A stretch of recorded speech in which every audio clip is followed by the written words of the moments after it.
and you work somewhere for minimum wage and that's it. We want to make sure you come back to TCC, get advanced credentials and move up that ladder. So that's something that you will hear us talk about, advanced credentials. Most importantly, and it's not on this slide, is that we want to strengthen that talent pipeline. We have to hit it from every single area. We have to make sure that as these new projects come on board in Hampton Roads, that we have people coming into these programs. And so my team and I are working on a strategic enrollment plan for workforce where we're going to get into the community and really help people understand that we have a workforce unit that's ready to get you skilled, get you trained, and get you to work. And so our job this 2021 year is to really go into the community and make sure people know about us. There's so many individuals that we have not reached yet. And that is our goal, to make sure that we're reaching the individuals that really, really need us. So my staff and I will be working hard to make sure people know that we have credentials available for people. I think that is it. At this time, I'm going to ask the Associate Vice President of Human Resources, Beth Lundy, to come up. Thank you all.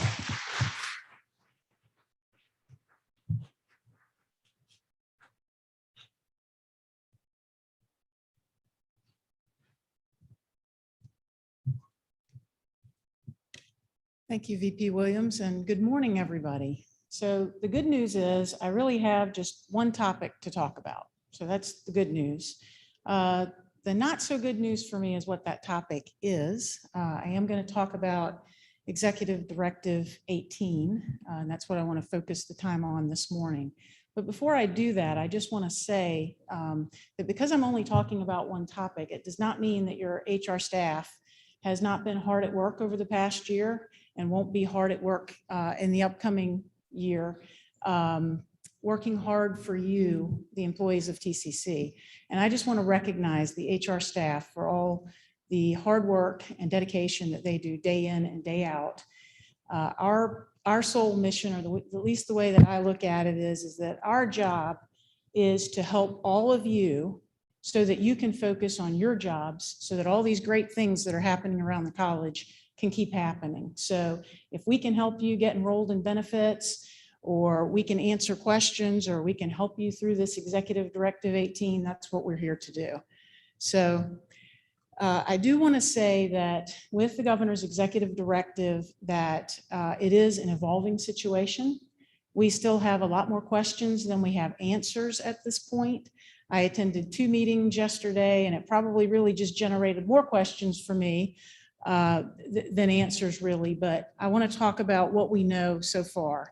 So the governor's executive directive basically mandated a few things, and that is that all full-time and part-time employees, including our wage and adjunct employees, as well as state contractors who enter the workplace or have public-facing duties, they're required to disclose their vaccine status. So employees will indicate and contractors will indicate to their employers whether they are fully vaccinated, partially vaccinated, or not vaccinated at all. And that has to be presented to the appropriate designated agency personnel. Employees who are not fully vaccinated, they're either partially vaccinated or not vaccinated at all, will be required to undergo weekly testing and to provide those results to designated agency personnel. Now, there was another part of the governor's executive directive that related to masking. We're not really going to focus on that because the chancellor actually, a few days prior to the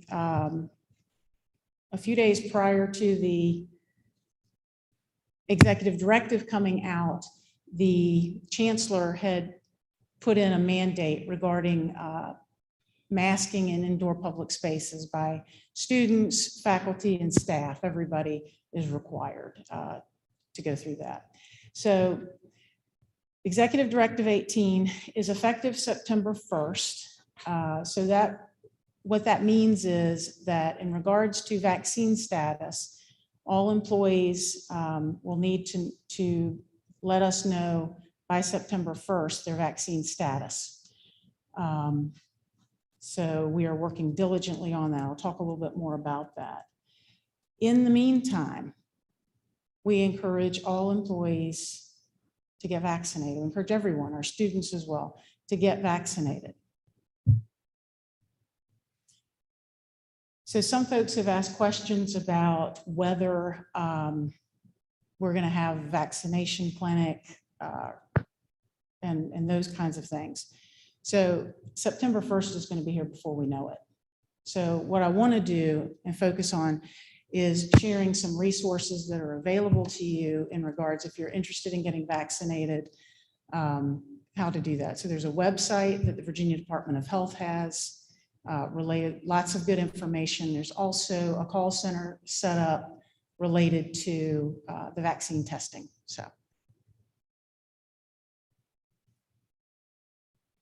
So we are still waiting to get guidance from the Department of Human Resource Management regarding testing, which I am certain that that's where we have a lot of questions around testing. But we're still waiting on that guidance. And as we get that information, we will share it. The HRM has provided interim guidance related to disclosure of vaccine status, as well as contract workers. So the guidance that we've received related to vaccination status is that all employees, whether they're working in the office or they're teleworking, are required to provide COVID-19 vaccination status to the Office of Human Resources. So HR is the designated agency personnel in this case under the governor's executive directive. Employees who are not vaccinated or partially vaccinated will be required to submit to weekly COVID testing. The vaccination status will be retained in a secure, confidential file, a database, that's separate from your personnel file. This information will not be included in your personnel files. It will be kept securely and confidentially. We take the responsibility very seriously with you providing this information to us. Failure to disclose one's vaccination status may subject the employee to disciplinary action up to and including termination.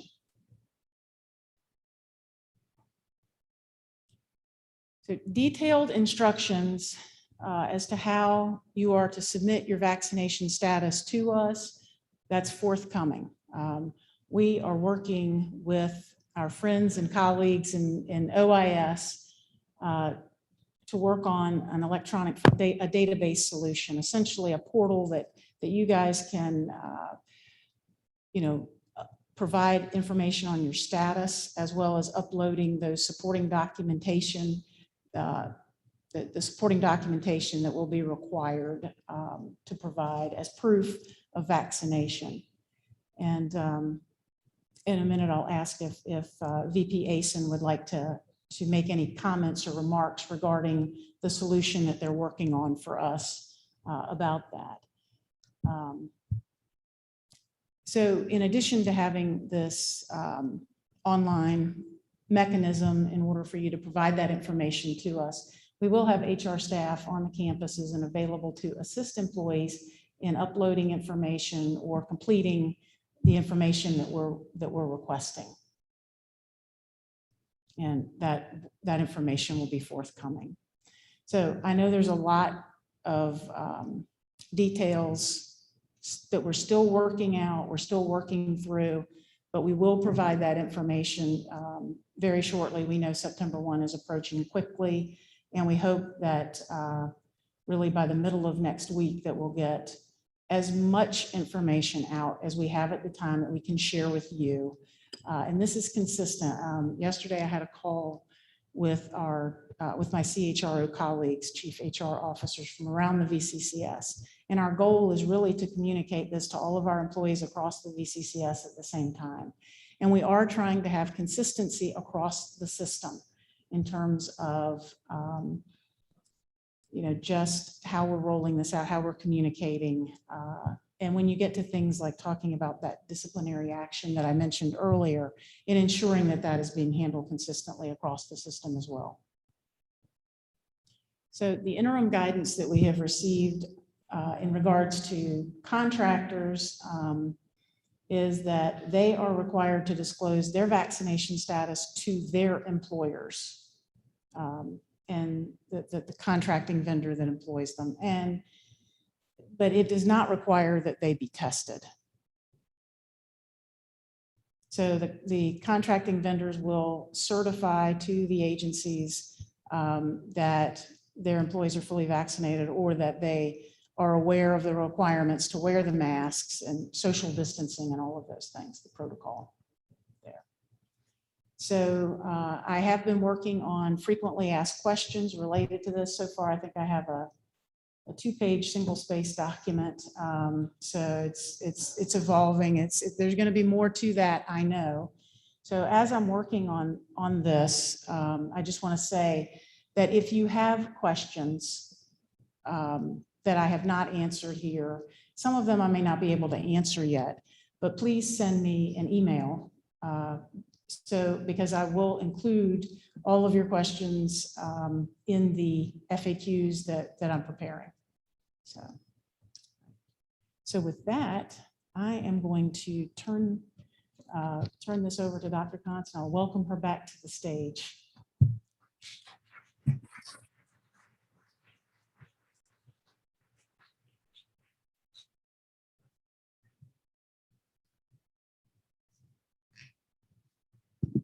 So you all have heard outstanding presentations about the great work that all of you and others who are not here are doing to support our students, our faculty, and our staff. So just on behalf of the college and the cabinet, let's please give them another round of applause.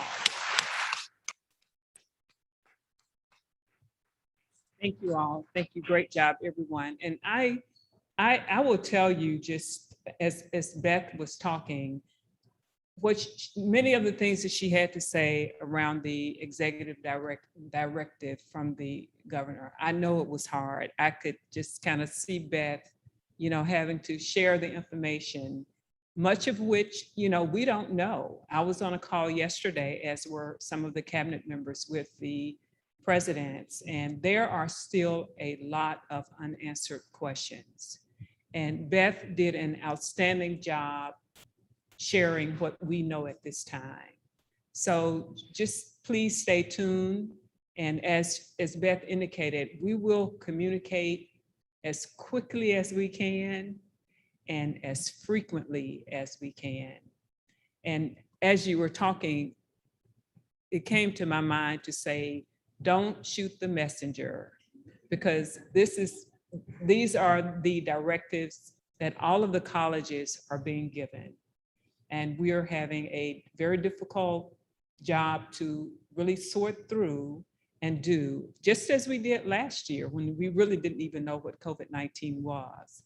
So I'm sure that we will get through this, and we'll just plug along and share information as we receive it. Keep your questions coming to Beth's office and we will respond. So thank you, Beth. You really did an outstanding job. And I know it was difficult for you to say those things, but thank you so much. So now we will have our special recognitions and awards. On each campus and at district administration, employees who have met 5 to 45-year milestones in their careers here at TCC have received formal recognition.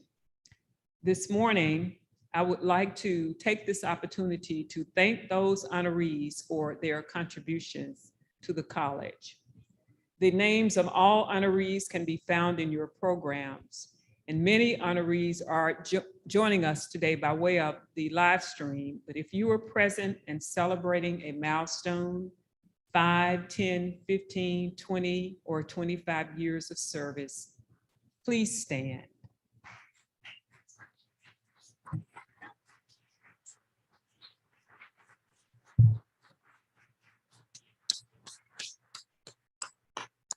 Thank you so much to each of you and every one of you for all you do on behalf of the college. Your dedication and your service certainly are greatly appreciated. So thank you so much.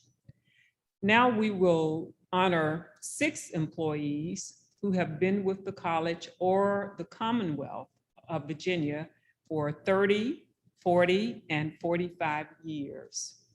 A few of our honorees are joining us through the live stream, and those present will join us here on stage. To begin, we have 2 employees who are celebrating 30 years of service. First, from District Administration, Ms. Laura McCants, Administration and Office Specialist 3 in Information Systems.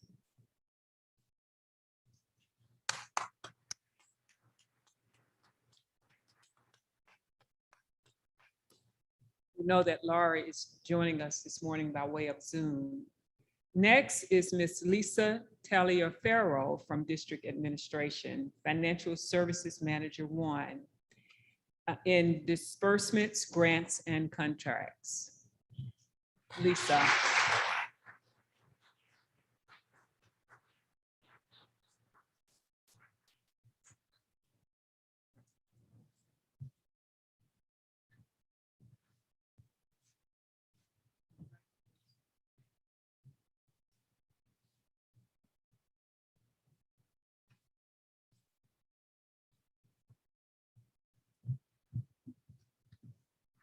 Very good. Thank you to both of you for your service to the college. Our next 2 employees are celebrating 40 years of service. First, from the Virginia Beach campus is Ms. Beverly Fifield, Library Specialist 2 in Catalog.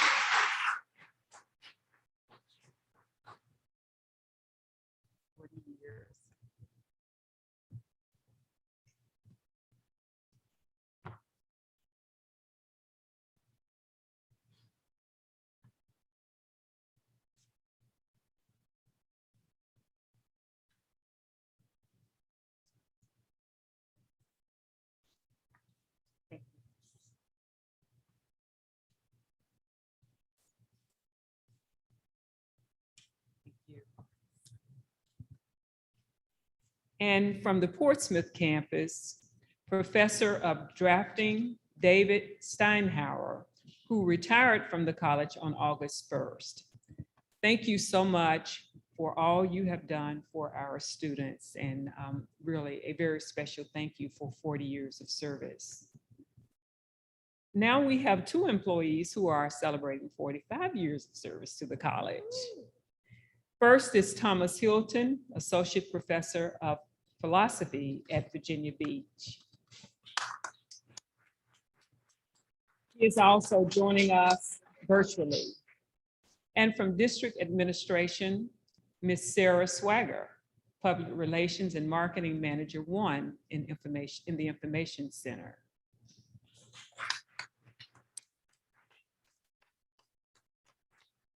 And thank you both for all you have done for our students, staff, and the community. At this time, I recognize faculty and staff members who have been promoted. Again, all of their names can be found in your program, and I see that they're on the screen as well. Would everyone who has been promoted, please stand and be recognized.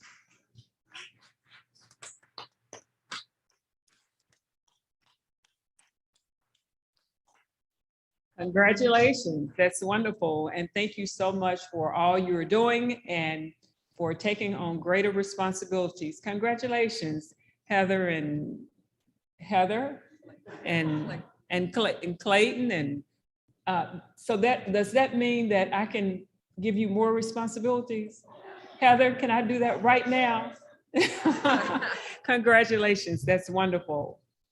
Now, I would like to recognize faculty and staff members who have completed degrees this past academic year. Would all please stand if you're here.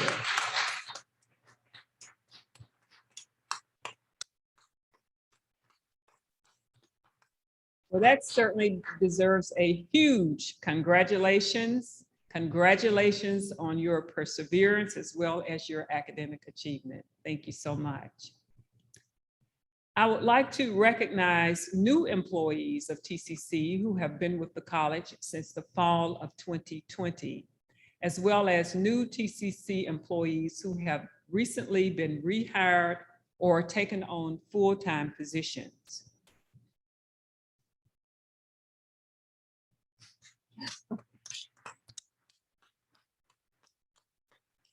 Welcome, new employees. Welcome to the college. And I know that the individuals who stood this morning have been working hard, very hard these past several months. So thank you very much for what you're doing. Each year, the college recognizes a member of the TCC community whose life and service exemplified the teachings and example of Dr. Martin Luther King Jr., advocating a nonviolent approach to solving society's problems, fostering positive relationships in our community, striving to remove the social, political, and economic barriers of inequality, and possessing a realistic optimism for a better future for all. The recipient of the 2021 Dr. Martin Luther King Jr. College Distinguished Service Award is Gabriela Totiletti, Professor of Spanish at the Norfolk campus.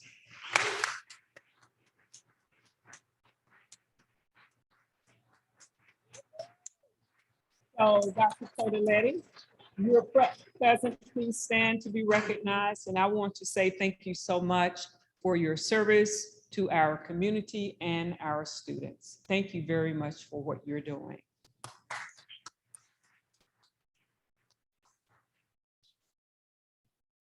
Every few years, the college recognizes a TCC faculty member who presents the most creative, compelling, and potentially beneficial project involving technology to improve learning. The fellowship is funded by a 2005 gift to the TCC Educational Foundation from Frank Batten Sr. of Virginia Beach. The recipient of the 2021-2023 Batten Fellowship for Technology Innovation and Leadership is Dr. Megan Taliaferro, Professor and Program Director of the Veterinary Technology and Veterinary Assistance Program. Dr. Taliaferro could not be here with us today, but we celebrate her leadership in technology innovation. Let's give her an applause.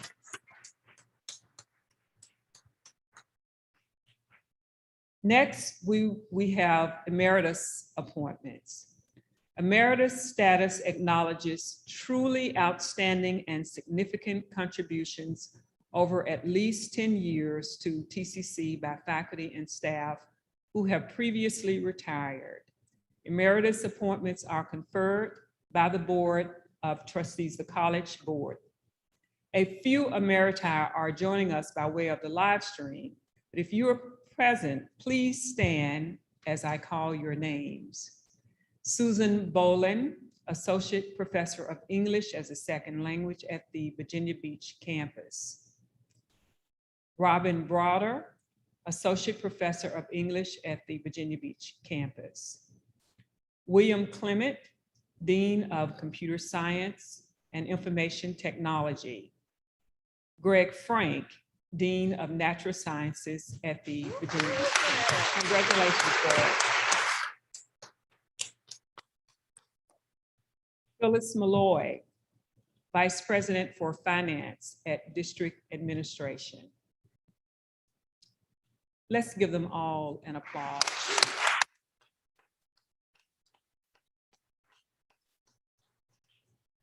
Thank you all for your years and years of service to the college. These honorees will be celebrated this fall at our retiree celebration also. Governance leadership recognition is given each year to members of the college community who have made exemplary contributions to shared governance during the past academic year by leading one of the governance committees. Many honorees are joining us virtually and will receive their awards at another time, but if you are present, please come forward to receive your award as your name is called. Classified Assembly co-chairs, Christy Bradley, Tony Dixon, Nancy Jones, and Paula Wood, and I think they're all virtual. Curriculum Committee, Thomas Sigmund.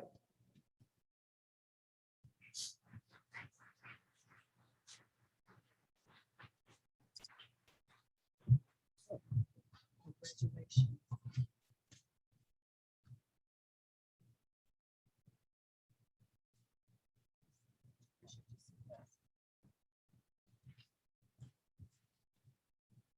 Distance Learning and Technology Committee, Dr. Kelly Gillerling.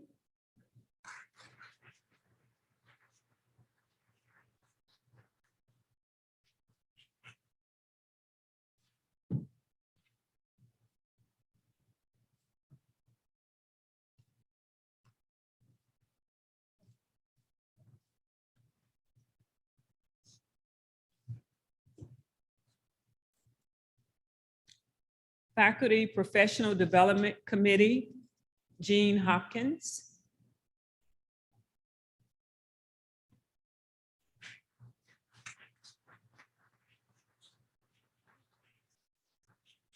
Faculty Senate, college-wide, Sarah DeCalogero.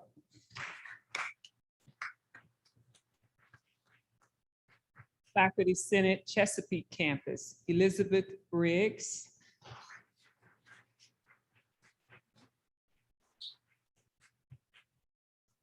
She's coming over here, I see her.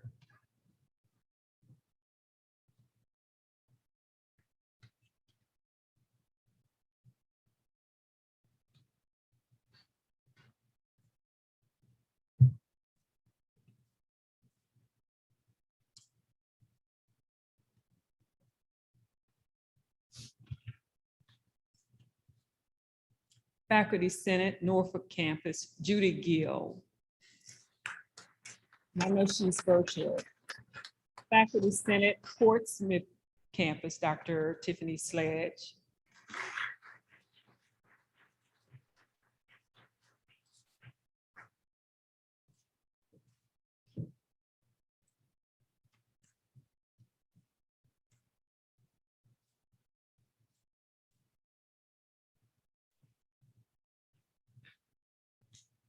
Faculty Senate, Virginia Beach Campus, Danya Sinibaldi, and I hope I pronounced your name correctly.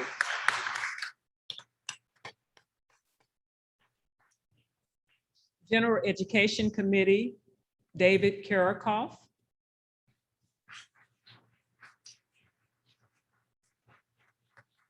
Global and Intercultural Learning Committee, Sandra Bryant.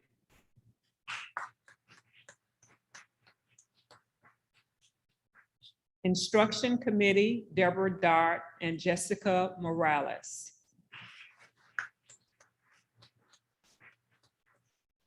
President's Advisory and Planning Committee, Richie Winley. Internal Relations Committee, Richard Winley. Student Success Committee, Thomas Chapman.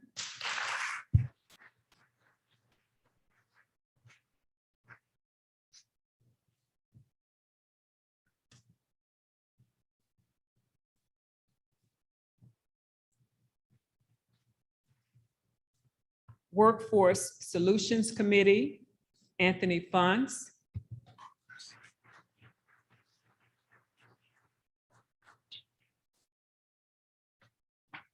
I extend a special thanks to each and every one of you for your service to the college and to your colleagues. Now we would like to recognize TCC employees who have distinguished themselves in unique ways. These employees were nominated and selected by their peers for their exemplary contributions to TCC's mission. I will ask those present to join me on stage as your names are called, I think, as your names are called. First, we have the Support Staff Employee of the Year Award. These awards recognize full-time classified staff, a full-time classified staff member and a wage employee who have advanced the college's mission and goals, as well as demonstrated effective leadership in support of the college's vision and core values. Nancy Jones. Nancy is Lab Science Manager on the Portsmouth campus. She is the Classified Employee of the Year. That's congratulations. Yeah. Nancy is joining us virtually. Nancy has been with TCC since 2011. During the pandemic, she greatly assisted the college by creating at-home lab kits for students, saving them hundreds of dollars. She also volunteered at the community feed at MacArthur Center and at food bank pop-ups markets throughout the Portsmouth campus. Nancy served as co-chair of the Classified Association and developed many Zoom events to answer COVID-19 pandemic questions and facilitate staff return to work. So a huge congratulations for Nancy Jones. Very good. Daniel Jones, reference desk assistant in the Joint Use Library at Virginia Beach, is the Wage Employee of the Year.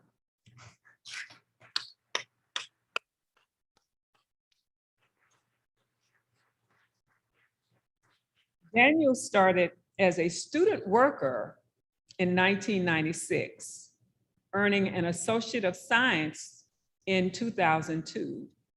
He has been a dedicated library staff for more than 25 years and is requested frequently by students and public patrons at the library because of his knowledge, competence, and patience. That is absolutely wonderful. So a huge congratulations to both of these individuals, Ms. Jones and Mr. Owens. Let's give them an applause.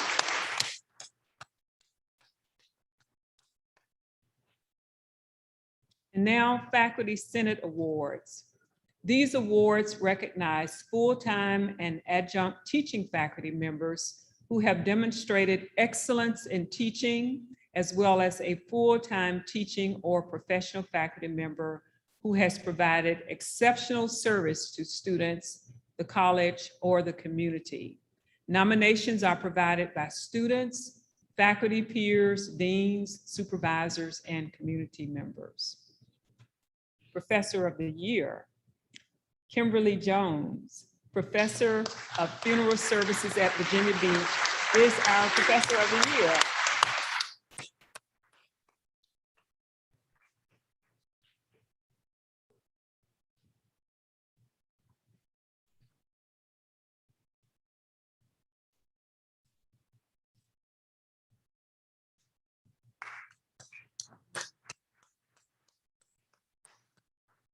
So just a little bit about Kimberly. Professor Jones has been at the college since 2006 and is currently working on a doctorate in emerging infectious disease and epidemiology through Walden University. During the pandemic, she developed videos for her students that could be accessed on YouTube, Zoom, and Canvas. As a colleague notes, Kim excels at taking complex topics and applying them to the day-to-day operations of the funeral home. Our students continually score well above the national average on the science sections of the national boards. Congratulations, congratulations, that's quite an honor. Thank you. For our Outstanding Adjunct Faculty Award, we have Patia Downey, instructor of English as a second language at Virginia Beach.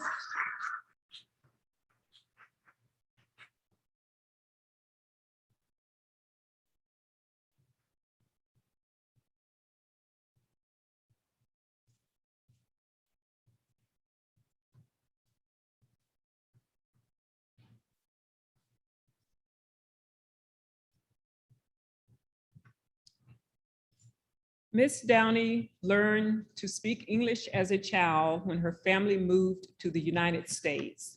She has been with the college since 2013 and has been an invaluable resource for colleagues during the pandemic, assisting in creating content for Zoom and Canvas presentations. Her recent attendance at the International Teaching English to Speakers of Other Languages conference has provided critical input for English as a second language for a textbook, English as a second language selection here at TCC. Congratulations again, Ms. Downey. Thank you. And now we have Shanna Haynes, Associate Professor of English at Portsmouth, who is receiving the Faculty Special Achievement Award.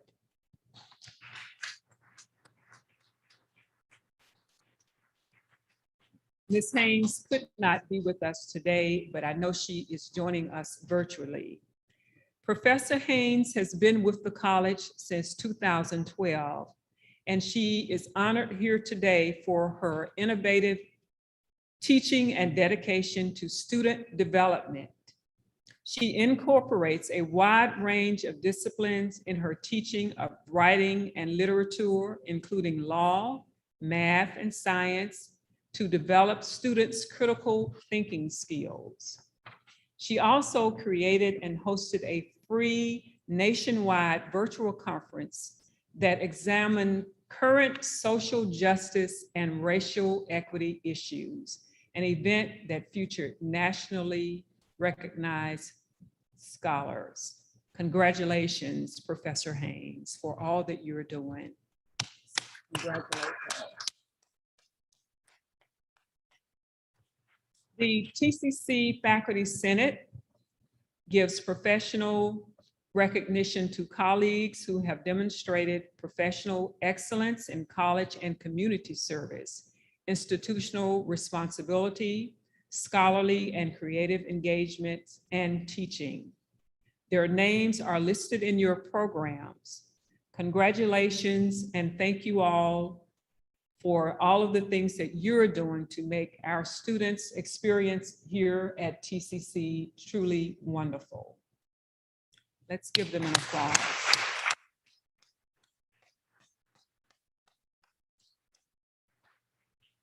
The Faculty Senate also gives special awards to faculty who have distinguished themselves through community impact, leadership, scholarly and creative engagement, and teaching.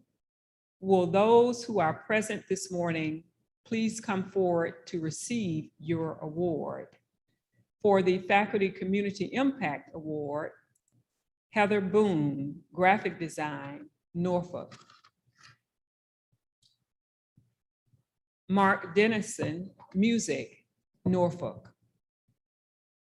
Matthew Goris, Theater, Chesapeake.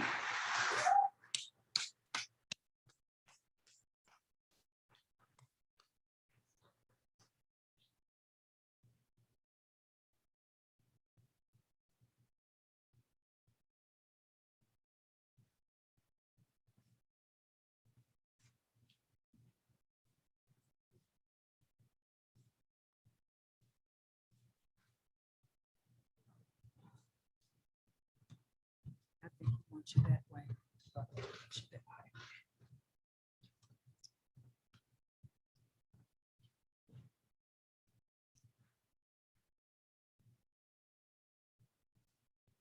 Donald Liburd, English, Norfolk. Sarah Stevenson, English, Chesapeake. Gabriella Toletti, Spanish, Norfolk.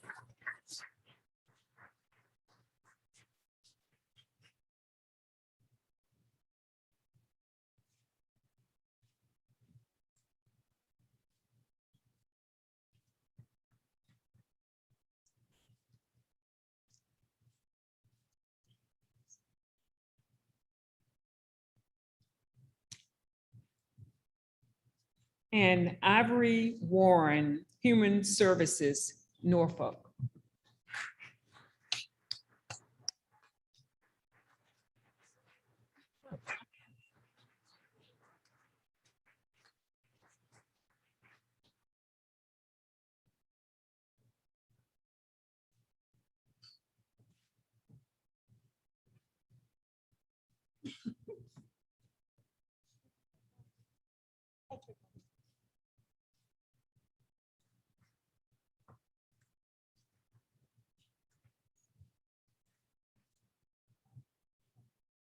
Now for the Faculty Leadership Award, Casey Clements, Chemistry, Virginia Beach.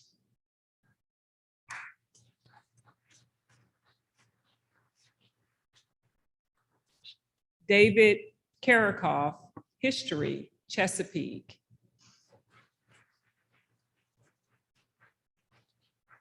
And Lara Tedrow, Psychology, Norfolk.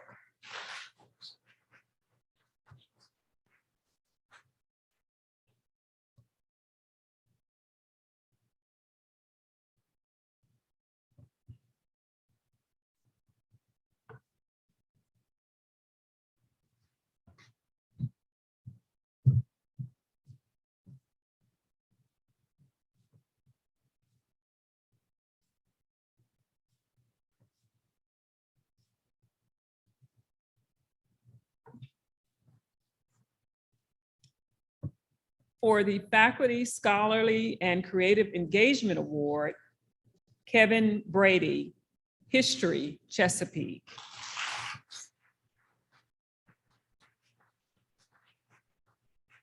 And for the Faculty Teaching Achievement Award, Michelle Merritts, English and Humanities, Virginia Beach.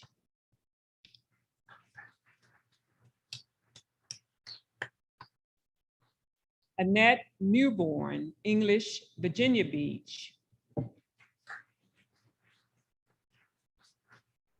Anya Perriman. Come on, Annette. Come on.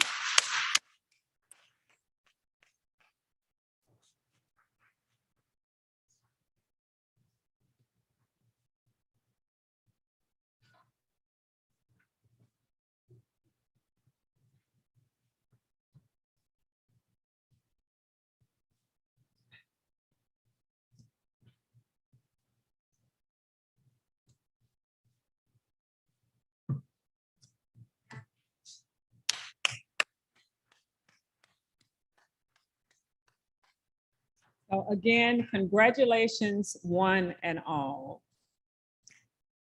That concludes the college awards and recognition part of our program. So please let's hear a warm TCC round of applause for all those who have been recognized this morning.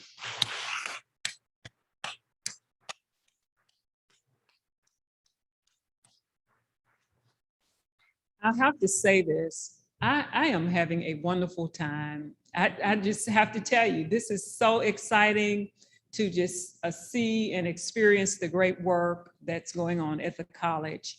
As I mentioned earlier in my remarks, I started in January of last year, and we didn't do this last fall, because of COVID. And so this is just so exciting for me to be here to see all of our fine faculty and staff be recognized like this. So really, this is great. Congratulations to each and every one of you, those who are recognized by your peers. And even if you weren't, you're all doing outstanding work on behalf of TCC. So congratulations. We really appreciate and honor you this morning. Now I would ask Dr. Sledge and Jill Hardy and Dr. Woodhouse to join me here on stage, and the entire TCC community as we salute the beginning of the new school year. Heather said something early, Happy New Year. So as we salute this new year with academic achievements, community involvement, and positivity.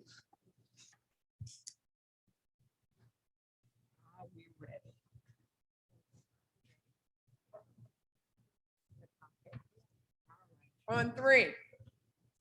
1, 2, 3. Happy New Year. Happy New Year. Thank you all.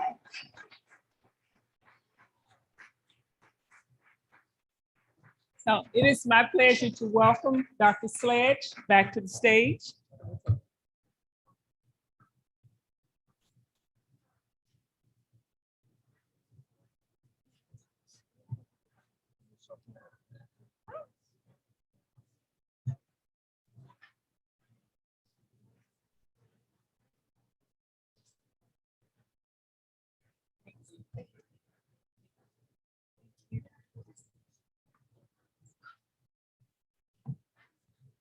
All righty, Happy New Year, right?